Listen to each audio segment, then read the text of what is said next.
নমস্কাৰ, এতিয়া মই উপস্থিত আছো বৰপেটা ৰোড সৰ্বগড় সীমামূৰীয়া বেকী নৈৰ পাৰত আৰু বেকী নৈৰ পাৰত গণেশ মন্দিৰত এতিয়া উপস্থিত আছো। তো প্ৰতি বছৰত দৰে এইবেলিও আজিৰ দিনটোত বাৰ্ষিক পূজা উদযাপন কৰা পৰিলক্ষিত কৰিছো আৰু আজিৰ দিনটোত আমি পৰিলক্ষিত কৰিছো যে এতে সহস্ৰাধিক ভক্তপ্ৰাণ ৰাইজ কিন্তু এই মন্দিৰত উপস্থিত আমি পৰিলক্ষিত কৰিছো। এই মন্দিৰত সহস্ৰাধিক ভক্তপ্ৰাণ ৰাইজ এই মন্দিৰত সেৱা জনোৱাৰ কাৰণে আহি উপস্থিত হৈছেহি। আমি তাৰে কিছু দৃশ্যাংশ আপোনালোকক দেখুৱাবলৈ চেষ্টা কৰিম।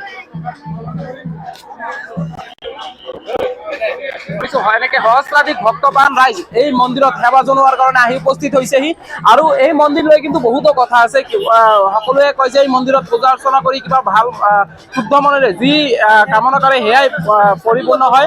আমি দৃশ্যাংশ দেখি আছো ইয়াতে প্ৰসাদ বিতৰণ হৈ আছে, ধূপ চাকি জ্বলাই এনেকে পূজা অৰ্চনা কৰি থকা পৰিলক্ষিত হৈছে আৰু এয়া মন্দিৰৰ দৃশ্যাংশ চাওক। মন্দিৰৰ ভিতৰত সহস্ৰাধিক ভক্তপ্ৰাণ ৰাইজৰ উপস্থিতি আমি পৰিলক্ষিত কৰিছো। হয়, সহস্ৰাধিক ভক্তপ্ৰাণ ৰাইজ এনেকে চাকি বন্তি জ্বলাই সেৱা জনোৱা আমি পৰিলক্ষিত কৰিছো। আমি দৃশ্যাংশ দেখুৱাই আছো আৰু এই মন্দিৰ লৈ বহুতো কথা আছে। বহুতে কয় যে এই গণেশ মন্দিৰত আহি ভাল মনেৰে পূজা অৰ্চনা কৰিলে যি মনস্কামনা থাকে সেয়া বুলি আমি জানিব পাৰিছো। এক জাগ্ৰত মন্দিৰ বুলি কিন্তু এটা কথা আছে।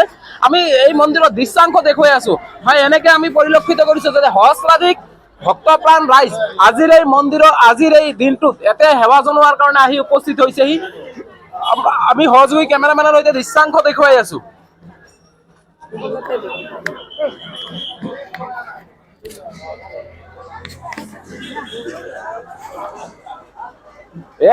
আমি জানিব পৰা মতে এক জাগ্ৰত মন্দিৰ আৰু শুদ্ধ মনেৰে ইয়াতে পূজা অৰ্চনা কৰি কিবা খুজিলে বোলে ইয়াৰ পৰা খালী হাতে ঘূৰি নাযায়।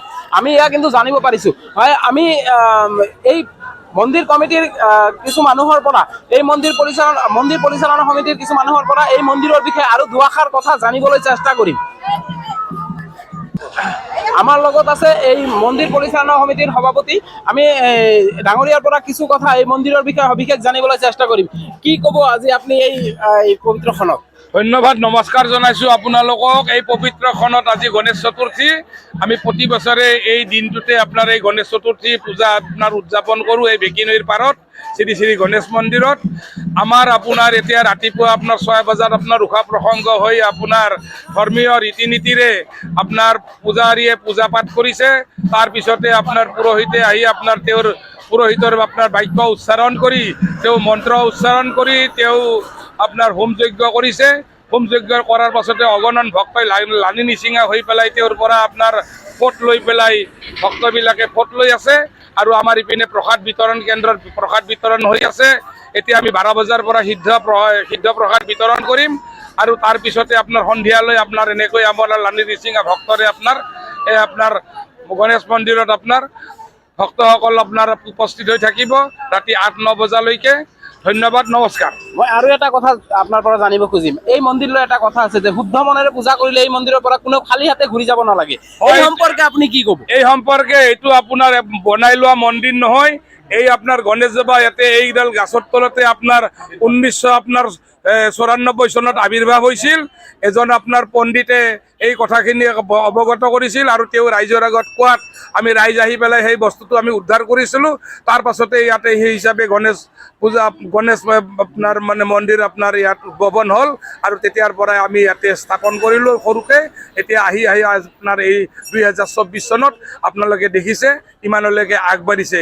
প্ৰায় আমি 25 লাখ টকা আপোনাৰ খৰচ কৰি ৰাইজৰ ধনেৰে আমি এই আপোনাৰ মন্দিৰ নিৰ্মাণ কৰিছোঁ। ইয়াত কোনো আপোনাৰ চৰকাৰী ধন নাই, আপোনাৰ কোনো আপোনাৰ বাহিৰৰ নহয়, চব ভক্তৰ পইচাৰে আপোনাৰ এইবিলাক হৈ আছে। ধন্যবাদ। এয়া পূজা কমিটি যিটো মন্দিৰ পৰিচালনা সমিতি আছে, মন্দিৰ পৰিচালনা সমিতিৰ সভাপতিৰ মন্তব্য আপোনালোকে শুনা পালে আৰু তেখেতে এটা গুৰুত্বপূৰ্ণ মন্তব্য আগবঢ়াইছে যে ইয়াতে যি আমাৰ হিন্দু ধৰ্মৰ যি গণেশ ঠাকুৰ আছে, গণেশ ঠাকুৰে ইয়াতে আহি বিশ্ৰাম কৰিছিল বা কিবা এটা কৰিছিল, যাৰ কাৰণে এইটো কিন্তু হাতেৰে বনোৱা মন্দিৰ নহয়, এইটো এটা বৰ জাগ্ৰত মন্দিৰ হয়। আমি 2-এজন ভক্তপ্ৰাণ ৰাইজৰ পৰাও 2 আষাৰ কথা এই মন্দিৰৰ বিষয়ে জানিবলৈ চেষ্টা কৰিম। বাইদেউ, কি ক'ব? এই পূজাত আপুনি অংশগ্ৰহণ কৰি কেনেকুৱা লাগিছে? ভালে লাগিছে। প্ৰত্যেক বছৰে মই ইয়াতে আহোঁ। এনেই যেনিবা গণেশ পূজাটো বহুত টাপ আছে ইয়াতে আমাৰ বেকী মন্দিৰৰ ওচৰত। এয়াই আৰু মোৰ ক'বলৈ। আৰু আমি জানিব পৰা মতে এই মন্দিৰত শুদ্ধ মনেৰে পূজা কৰি কিবা খুজিলে খালী হাতে ঘূৰি যাব নালাগে। এই সম্পৰ্কে আপুনি কি ক'ব? খালি ইয়াতে যাব নালাগে। এতিয়া মানে এতিয়া গণেশ বাবাই যিখিনি আমাক শক্তি দিয়ে সেইখিনি মানে আমাৰ মনৰ কামনা পূৰণ হয় আৰু। মনৰ কামনা ইয়াতে আহিলে পূৰণ হয় 100%। হয়। এতিয়া এজন ভক্তৰ আপোনালোকে মন্তব্য শুনা পালে যে শুদ্ধ মনেৰে পূজা কৰিলে এইটো মন্দিৰৰ পৰা কোনেও খালী হাতে ঘূৰি যাব নালাগে। এইটো কিন্তু এটা বৰ গুৰুত্বপূৰ্ণ কথা। অসম মন্দিৰ মিত্ৰ চৰকাৰ, ধন্যবাদ।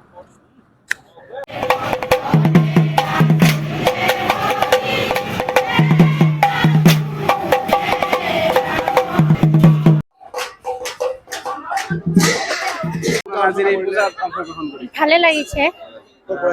আমি সৰব পুথিমাৰি পৰা বছৰি আহো। প্ৰাৰ্থনা জনাইছো যাতে ল'ৰা ছোৱালীবিলাক ভালে থাকে, আগন্তুক দিনকেইটা তেওঁলোকৰ বছৰটোও ভালে ভালে যায়। নতুন বছৰ এই মন্দিৰত আহি কিবা খুজিলে খালী হাতে যাবলৈ নহয়, এই সম্পৰ্কে আপুনি কি কয়? খুজিছো ল'ৰা ছোৱালী দুটাৰ কাৰণে, ছোৱালী দুটাৰ ভৱিষ্যত যাতে ভাল হয়। এইটো আপোনালোকে বিশ্বাস কৰে নে? কৰোঁ। মই আহি আছোঁ প্ৰত্যেকবাৰে বিশ্বাস হোৱাৰ কাৰণে। আগতে মই বহুত প্ৰাৰ্থনালৈ ভগৱানৰ ওচৰত আহিছিলোঁ, কিন্তু মোৰ প্ৰাৰ্থনা সফল হৈছে আৰু সফল হৈছে আপোনাৰ? হৈছে। আপুনি যি খুজিছে সফল মই পাইছোঁ। অংশগ্ৰহণ কৰি হা এই পূজাত অংশগ্ৰহণ কৰি কি ক'ব? এই পূজাত অংশগ্ৰহণ কৰি মানে বিৰাট ভাল লাগছে আৰু মনৰ বাঞ্ছাবিলাক পূৰণ হওক, ল'ৰা ছোৱালীৰ পৰীক্ষা আহি আছে ভাল হওক, এয়ে কামনা কৰিছোঁ আৰু। মই ইয়াৰে চৰবুগৰে হাউলিৰ পৰা আহিছোঁ। আজি বছৰে আহোঁ মই, কিন্তু ল'ৰা ছোৱালী নাতি পুতিগিলাৰ মনৰ বাঞ্ছা পূৰণৰ কাৰণে গিলা কামনা কৰিব আহোঁ আৰু চাকি বন্তি জ্বলাওঁ, তাহাৰ ভাল হওক, কুশলে থাকক। এই পূজাত আহি কোনো খালী হাতে ঘূৰি যাবলগীয়া নহয়। মই ইমান ভাল লাগে নহয়, আহিয়ে থাকোঁ প্ৰত্যেকবাৰে। মই বিৰাট ভাল পাওঁ।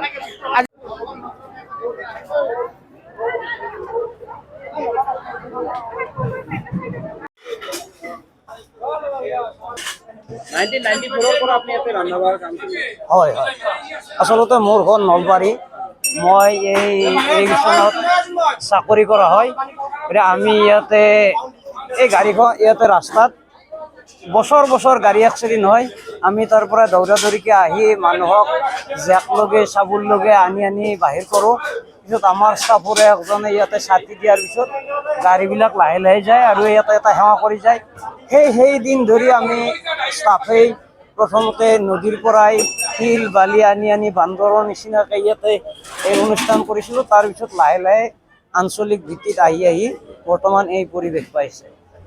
মই আৰম্ভণিৰ পৰা ইয়াত অন্ন মুঠা বা যিটো সিদ্ধ অন্ন সেইখিনি মই যোগাৰ জানিব পৰা মতে আৰু আমি লক্ষ্য কৰি আহিছোঁ, যেতিয়াৰ পৰা ইয়াত ভক্তৰ সমাগম হৈছে তেতিয়াৰ পৰা ইয়াৰ পৰা 200 মিটাৰ প্ৰায় 3 মাইল পূব পিনে এইখিনিত গাড়ী এক্সিডেণ্ট নহয়। আপুনি কি ক'ব? আচলতে এইটো ভগৱন্তৰ ভক্তৰ প্ৰতি সেয়া নিশ্চয় আমি ধৰিব পাৰোঁ। ইয়াৰ প্ৰতি এটা মানুহৰ লক্ষ্য হয় যে তাত মন্দিৰ এটা আছে, দূৰৰ পৰা অলপ ঈশ্বৰৰ ওচৰত মূৰ দোৱা, সেইকাৰণে হয়তো ভাৱ ভক্তিৰ কাৰণে ভগৱন্তৰ ওচৰত তেওঁলোকৰ যি জীৱৰ মুক্তি সেইটো বোধহয় প্ৰতিফলিত হৈছে। ইয়াত আমি গম পাইছোঁ যে ড্ৰাইভাৰবিলাকে বেকী নদীৰ পূব পৰাই সজাগ হৈ যে তাত এটা শিৱ মন্দিৰ আছে আৰু এইখিনিত লাহে লাহে গাড়ী চলায়। আৰু পশ্চিম বনৰ পৰা আহিলে বনৰ কলেজ হোৱাৰ পিছৰ পৰাই সিহঁতে লাহে চলায়। আৰু কিছুমান গাড়ী দেখিছোঁ তেওঁলোকে ইয়াত গাড়ীখন ৰাখি কাণত কিছু এটা অৰ্ঘ দি যায়। হয়, ইয়াতে আমাৰ আগতে ষ্টাফৰ তেখেতে দুডাল ধূপ দিয়ে, কিবা এটা চান্দা তেখেতে আহি পেলাই ইয়াৰ পৰা ধূপ দুডাল লৈ যায়, পইচা এটা দি থৈ যায়। আৰু বছৰে তেওঁলোকে আহি ইয়াত মাহ প্ৰসাদ কিবা এটা বছৰেকীয়া অনুষ্ঠানৰ কাৰণে কিবা অলপ ধ্যান বৰঙণি যোগায়। তাৰ কাৰণে আমাৰ এই দাদাই আজি ইমান দিন কষ্ট কৰি বৰ্তমান এই পৰিৱেশ পাইছে। অৱশ্যে চৰকাৰীভাৱে কোনো অনুদান নাই। আমি প্ৰথম ইয়াতে আমাৰ ছাৰে আমি যদি ক'ৰবাত 2 দিন এবচেণ্ট থাকোঁ তেতিয়াহ'লে তাৰ পৰা কিবা এটা পইচা কাটি ঠিক তেনেদৰে আমি আৰম্ভ কৰা হৈছে। মই য'ত উপস্থিত আছোঁ আমি পৰিলক্ষিত কৰিছোঁ ইয়াতে এখনি ফলক আছে য'ত লিখা আছে মনৰ কামনা লিখা ঠাই।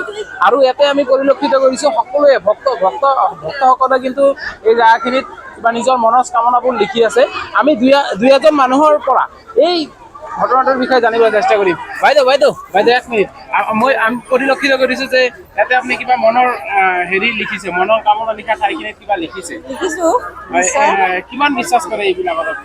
গণেশ বাবাক বিশ্বাস কৰোঁৱে, ভালেখিনি বিশ্বাস কৰোঁ। আৰু এই মন্দিৰত আহিলে কোনো খালী হাতে ঘূৰি নাযায়? নাযায়। এইটো গম পাইছো, বহুত শুনিছো, বহুত সঁচা এইটো কথা। প্ৰমাণ পাইছে কি প্ৰমাণ অলপ পাইছো, হয়তো প্ৰভুৰ ইচ্ছাত আৰু পাম আগন্তুক লগিন। সেইকাৰণে আজি আপুনি কিবা লিখি থৈ গ'ল লিখিছো, মোৰ ছোৱালী দুটা আছে, ভৱিষ্যতক লৈ লিখিছো আৰু কিবা প্ৰভুৰ ওচৰত, সেইটোৱে আৰু। আপোনাৰ ঘৰ ঘৰ মোৰ দহলাপাৰা। এয়া আপোনালোকে চালে এজন বাইদেউৰ আপোনালোকে মন্তব্য শুনালো যে কোনোবাই যদি আহি ইয়াতে শুদ্ধ মনেৰে পূজা কৰি কিবা এই মনৰ কামনা লিখা ঠাই যিখিনি জাগা আছে ইয়াতে আহি যদি কিবা লিখে নিশ্চয় এয়া পূৰণ হয়।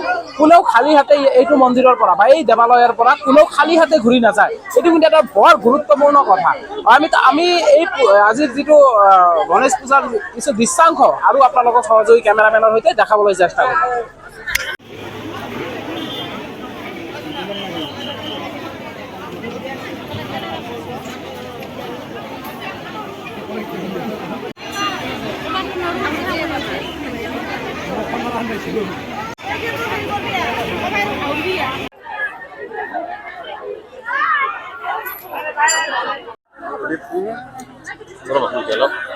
ইয়াত যে তুমি লিখিলা মনৰ কামনা বুলি, তুমি কিমান বিশ্বাস কৰা? মই মানে কৰোঁ আৰু এইটো মনৰ আস্থা এটা। নিজৰ কষ্টৰ ওপৰতো ভৰসা কৰোঁ আৰু ভগৱানৰ ওপৰতো ভৰসা কৰোঁ আপোনাৰ। নিজক লৈ কৈছে নে সৰ্বাংগীন মংগলৰ কামনাৰ্থে কৰিলে? দুয়োটা কৰিছোঁ, দুয়োটা।